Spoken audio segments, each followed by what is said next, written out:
नमस्कार मित्रांनो. तर आज आहे डे 2 आपल्या कोडिंग जर्नीचा लास्ट मिनिट कोडर सोबत. तर आजपासून आपण लेक्चर सिरीज सुरू करतोय सी लँग्वेज साठी. यामध्ये आपण 0 पासून तर ऍडव्हान्स पर्यंत सी लँग्वेज शिकणार आहोत. चला तर मग आजच्या टॉपिकला सुरुवात करूया. तो म्हणजे सी कोडिंग का शिकावी आणि सी कोडिंग म्हणजे काय.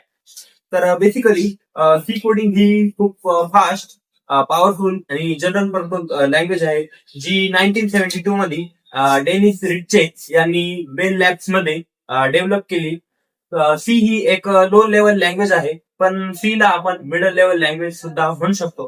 कारण सी मध्ये हाय लेवल लँग्वेज सारखा सोपा सिंटॅक्स आणि लो लेवल लँग्वेज सारखा डायरेक्ट युजरला फुल मेमरी कंट्रोल मिळतं. परत सी लँग्वेज ही कंपाईल लँग्वेज आहे. तर कंपाईल लँग्वेज म्हणजे काय?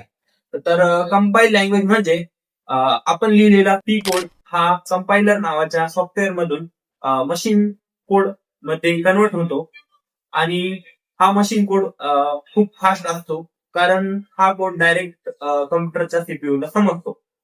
यामुळे सी कोड हा खूप फास्ट बनतो. सी लँग्वेज ही प्रोसिजर ओरिएंटेड लँग्वेज आहे. तर प्रोसिजर ओरिएंटेड लँग्वेज म्हणजे काय? तर या या ओरिएंटेशन मध्ये आपण प्रोग्रामला स्मॉल स्मॉल स्टेप्स मध्ये डिवाइड करतो आणि ज्याला की आपण फंक्शन्स म्हणतो. Step by step procedure he follow होती. पुढे काय करायचं, त्यानंतर काय करायचं, हे सगळं आधी क्लिअर असतं आणि नंतर या स्टेप बाय स्टेप इन्स्ट्रक्शन फक्त सीपीयू फॉलो करतो. तर ऑब्जेक्ट ओरिएंटेड लँग्वेज सारखं यामध्ये क्लासेस अँड ऑब्जेक्ट नसतात. यामध्ये पूर्ण फोकस हा फक्त प्रोसिजर आणि फंक्शन्स वरती केला जातो. त्यानंतर सी ही टॉप डाऊन अप्रोच फॉलो करते.